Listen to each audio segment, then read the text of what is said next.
আমি এই জায়গায় কষ্ট পেয়েছি। শোনেন, আজকে মজা নিচ্ছেন, ট্রল করছেন, করেন, এটা আপনার দিকেও আসবে ইনশাআল্লাহ, দেখে নিন। কারণ এটা শুধু আমাকে উদ্দেশ্য করা নয়, এর উদ্দেশ্য হচ্ছে পুরো ওয়াজ মাহফিল এবং আলেম ওলামা এবং পুরো কমিউনিটিকে বিতর্কিত করা। আপনার উচিত ছিল নিজের ভাইয়ের পাশে এসে দাঁড়ানো, আপনি উল্টা মজা নিয়েছেন। এগুলো আল্লাহর আরশ পর্যন্ত পৌঁছে গেছে ইনশাআল্লাহ। আল্লাহ পাক অচিরেই এর ফলাফল নাযিল করবে ইনশাআল্লাহ। একটা ন্যাশনাল নিউজ যদি প্রচার করতে চান, আপনাকে পক্ষে বিপক্ষের কথা নিতে হবে না? একটা ন্যাশনাল নিউজ প্রচার করবেন, তাহলে বাদী বিবাদী উভয়ের কথা শুনতে হবে না? এই হলুদ সাংবাদিকতা, টোটালি হলুদ সাংবাদিকতা। এর পিছনে কি উদ্দেশ্য? উদ্দেশ্য হচ্ছে 1 নাম্বার ওয়াজ মাহফিলকে বিতর্কিত করা, নাম্বার 1। 1 নাম্বার উদ্দেশ্য ওয়াজ মাহফিলের যে চলমান সিলসিলা বাংলার মাটিতে চলছে, এই চলমান সিলসিলাকে বিতর্কিত করার একটা প্রধান উদ্দেশ্য। 1 নাম্বার। 2 নাম্বার, ওয়াজ মাহফিলে যেসব বক্তাদের মাহফিলে বেশি মানুষ আসে, এই বক্তাদেরকে জাতির সামনে এই বিতর্কিত করে উপস্থাপন করা। 2 নাম্বার। 3 নাম্বার, আপনি যদি একজন বক্তা বা আলেমকে বিতর্কিত করতে চান, 2টা ইস্যু লাগবে আপনার। 1, নারী কেলেঙ্কারি, 2, অর্থের কেলেঙ্কারি। মারো খেলাম আমরা, জুলুমের শিকার হলাম আমরা, আর উল্টা আমাদেরকে টাকার মতো ছোট্ট একটা বিষয়কে কেন্দ্র করে আমাদেরকে জাতির সামনে অপমানিত করা হচ্ছে। কত টাকা নেবেন? টাকার জন্য যদি আমরা মাহফিল করতাম, আজকে 10 তলা বাড়ি থাকতো। একদিনে চাইলে আমি 10টা মাহফিল করতে পারতাম। টাকার জন্য যদি আমরা কাজ করতাম, দিনের কাজ, তাহলে আমার নামে শত শত বিঘা জমি থাকতো। আমি আল্লাহর বান্দা, আল্লাহর জমিনে বেঁচে আছি কারাগারের জীবনে। আমার 100 কোনো জমি নাই পৃথিবীতে, 100 কোনো। আল্লাহর কসম করে বলতেছি, আমার 2টা পরিবার ভাড়া থাকি আমরা। প্রত্যেক মাসে ভাড়ার টাকা গুনতে হয় আমাদেরকে। টাকা পয়সা দিয়ে মাহফিল কিনে নিয়েছে। আমাদের নাম্বার ফেসবুকে available, WhatsApp number available. Phone করে তো বলতে পারতেন যে ভাই আসলে কি হয়েছিল ঘটনা। তার মানে বোঝা যায় এর পিছনে একটা গভীর ষড়যন্ত্র আছে। ষড়যন্ত্র 1 নাম্বার, আলেম ওলামাদের অবস্থা কিন্তু দেশে ভালো নয়। ষড়যন্ত্র 1 নাম্বার হচ্ছে হকপন্থী আলেম ওলামাদেরকে সমাজ থেকে মাইনাস করে দেওয়া, একটা উদ্দেশ্য 1। 2 নাম্বার, ওয়াজ মাহফিলকে বিতর্কিত করা, একটা উদ্দেশ্য। 3 নাম্বার, যেসব বক্তাদের ওয়াজ মাহফিলে বেশি মানুষ আসছে, জনগণ শুনছে, আমল করছে, ইসলামের একটা ফ্লো সৃষ্টি হচ্ছে, এই মানুষদেরকে সমাজে বিতর্কিত করে দেওয়া। এবং এই কাজগুলোর মধ্য দিয়ে কারা তাদের এজেন্ডা বাস্তবায়ন করছে আপনারা খুব ভালো করে খেয়াল করেন। আর কিছু আছে চিলে কান নিল টাইপের মানুষ, যা দেখবে অনলাইনে, যা আসবে দেদারসে প্রচার করা শুরু করবে। তুমি যে ফেসবুকে ইউটিউবিং করছো, ফেসবুকিং করছো, কখনো কি আমাকে জিজ্ঞেস করেছিল, আমাদেরকে জিজ্ঞেস করেছিল ভাই কি হয়েছে আপনাদের সাথে?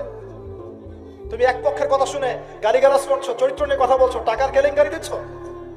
তোমাদের জন্য 2টা নসিহত করে শেষ করবো, জাস্ট 2টা। 1, নবী সাল্লাল্লাহু আলাইহি ওয়াসাল্লাম বলেছেন, কাফা বিল মারই কাযিবান ওয়া হুয়া ইয়াকুলু কুল্লামা সামিআ। কোন ব্যক্তির মিথ্যাবাদী হওয়ার জন্য এতটুকুই যথেষ্ট যে সে যা শুনবে যাচাই বাছাই না করে তা প্রচার করা শুরু করবে। 1। 2 নাম্বার, রাসূল সাল্লাল্লাহু আলাইহি ওয়াসাল্লামকে আল্লাহ পাক বলেছেন, ইয়া আইয়ুহাল্লাযীনা আমানু, হে মুমিনগণ, আপনারা খুব ভালো করে শুনেন, ইন জাআকুম ফাসিকুম বিনাবাইন ফাতাবায়ানু। কোন ফাসিক, পাপাচারী কোন ফাসিক যদি কোনো সংবাদ নিয়ে আসে, সেটা বিশ্বাস করার আগে অবশ্যই যাচাই বাছাই করে নেবেন। নাহলে আন তুসিবু কওমান বিজাহালা ওয়া তুসবিহু আলা মা ফাআলতুম নাদিমিন। নাহলে তোমরা অজ্ঞতাবশত এমন পদক্ষেপ নিয়ে ফেলবে যার ফলশ্রুতিতে তোমাদেরকে অনুতপ্ত হতে হবে। আর সবচেয়ে কষ্ট পেয়েছি আমি এখানে যে কিছু আলেম ওলামাও এর পক্ষে সাফাই গাওয়া শুরু করেছে। আমি এই জায়গায় কষ্ট পেয়েছি। শোনেন, আজকে মজা নিচ্ছেন, ট্রল করছেন, করেন, এটা আপনার দিকেও আসবে ইনশাআল্লাহ, দেখে নিন। কারণ এটা শুধু আমাকে উদ্দেশ্য করা নয়, এর উদ্দেশ্য হচ্ছে পুরো ওয়াজ মাহফিল এবং আলেম ওলামা এবং পুরো কমিউনিটিকে বিতর্কিত করা। আপনার উচিত ছিল নিজের ভাইয়ের পাশে এসে দাঁড়ানো, আপনি উল্টা মজা নিয়েছেন। এগুলো আল্লাহর আরশ পর্যন্ত পৌঁছে গেছে ইনশাআল্লাহ। আল্লাহ পাক অচিরেই এর ফলাফল নাযিল করবে ইনশাআল্লাহ। শুধু এতটুকু বলছি, আল্লাহর কাছে হাত তুলে দোয়া করছে, আল্লাহুম্মা ইন্না নাজআলুকা ফি নুহুরিহিম ওয়া নাউযু বিকা মিন শুরুরিহিম। اللهم اكفنيهم بما شئت اللهم منزل الكتاب وسريع الحساب اهزم الاحزاب اللهم اهزمهم وزلزلهم। এই দোয়ার অর্থ যারা বুঝবেন জেনে নিয়েন যে আমি কি দোয়াটা করছি। আমি আল্লাহর কাছে দোয়া করছি আল্লাহ পাক সত্যের পক্ষে থাকেন, মিথ্যার বিপক্ষে থাকেন। এখানে ইসলামের বদনাম হয়েছে, আলেমের বদনাম হয়েছে, এবং আল্লাহর দ্বীনের দায়ীদের গায়ে আঘাত এসেছে, ইউটিউবারদেরকে আঘাত করা হয়েছে, এবং মিথ্যা প্রপাগান্ডা চালিয়ে চরিত্র হনন করা হয়েছে। আল্লাহর কাছে দোয়া করছে আল্লাহ পাক যেন একাই এই জালেমদের বিরুদ্ধে আমাদের পক্ষে যথেষ্ট হয়ে যায় ইনশাআল্লাহ। আমরা দোয়া করছি আল্লাহ পাক যেন এদের এবং আমাদের মাঝখানে ফয়সালাকারী হিসেবে আল্লাহ পাকই যথেষ্ট থাকেন ইনশাআল্লাহ। আল্লাহুম্মা মুনজিলাল কিতাব, আল্লাহ পাক কিতাব নাজিলকারী, সারিআল হিসাব, দ্রুত হিসাব গ্রহণকারী, ইহজিমিল আহজাব, এই জালেমদের এই দলটাকে আল্লাহ পাক ভেঙে দিবেন ইনশাআল্লাহ। আল্লাহুম্মা জালজিলহুম, আল্লাহুম্মা ইহজিমহুম ওয়া জালজিলহুম, আল্লাহ পাক এদেরকে বিধ্বস্ত করবেন, এদের পাগুলোকে ভূমিকম্পের মতো কাঁপিয়ে দিবেন ইনশাআল্লাহ। নবী সাল্লাল্লাহু আলাইহি ওয়াসাল্লাম, লাস্ট কথা, নবী সাল্লাল্লাহু আলাইহি ওয়াসাল্লামের উপর অত্যাচার আসলে তিনি দুই রকম সুন্নত দেখিয়েছেন। এক, তিনি মাফ করে দিয়েছেন, যদি ওরা ক্ষমা চাইতো আমি মাফ করে দিতাম। আল্লাহ রাসূল আরেকটা সুন্নাত, তিনি বদদুয়া করেছেন, হাত তুলে তুলে বদদুয়া করেছেন, আল্লাহ অমুককে দেখে নিও, তমুককে দেখে নিও, তমুককে দেখে নিও। আজকে আমি মাজলুম, আমরা মাজলুম, শুধু সেই বদদুয়া আল্লাহর কাছে করছি। অচিরেই দেখে নেবেন তাদের কি পরিণত হয় ইনশাআল্লাহ। আমরা কিচ্ছু করবো না, কিচ্ছু বলবো না, আল্লাহর পক্ষ থেকে কি ফয়সালা হয় খালি দেখে নিন ইনশাআল্লাহ। কারণ আল্লাহর দ্বীনের শত্রুতা করে, দ্বীনের দায়ীদের সাথে, আলেমদের সাথে শত্রুতা করে কোন জালেম, কোন ফেরাউন, নমরুদ এই দুনিয়াতে টিকতে পারে নাই, আগামীতেও পারবে না ইনশাআল্লাহ। আর কিছু বলার মতো মন মানসিকতা আমার নাই।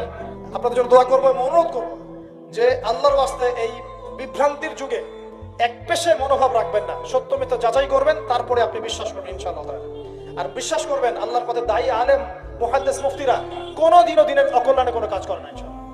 আল্লাহ রাব্বুল আলামিন আমাদের সবাইকে পবিত্র কোরআন এবং সহিহ হাদিসগুলো অনুযায়ী আমল করার তৌফিক দান করুন, নবীর সুন্নাহগুলো মেনে চলার তৌফিক দান করুন, এবং আমাদের মাঝে যত ইখতিলাফ আল্লাহ পাক দূর করে দিন, এবং দৃশ্যমান অদৃশ্যমান সমস্ত রকম ইসলামের শত্রু থেকে আল্লাহ পাক আমাদেরকে হেফাজত করুন। আমিন।